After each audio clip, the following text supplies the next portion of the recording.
នេះជាហ្គេមរន្ធត់ដែលបង្កើតឡើងដោយកូនខ្មែរផ្ទាល់ មីអូនដែលដើរតាមក្រោយចៅឯងមកសើមិញនឹងមែនទេដែលបាត់ខ្លួននោះ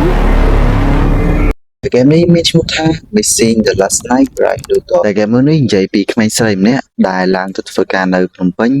ដើម្បីទៅជួយម្ដាយមីងក្នុងការលក់នំបញ្ចុក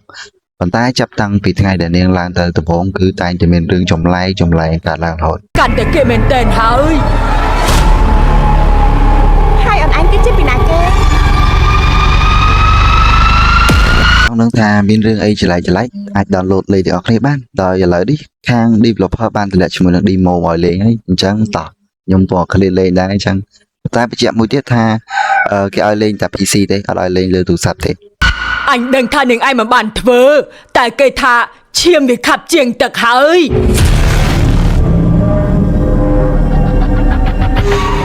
ហើយសម្រាប់ link ដែលត្រូវ download អាចចូលទៅកាន់ page ផ្លូវការរបស់ developer បានគេតម្លាក់ link តម្លាក់ថ្មីទេបើបងប្អូនចូលចិត្តវីដេអូបែបអញ្ចឹងកុំភ្លេចជួយ follow page ខ្ញុំអ្នកមួយអរគុណ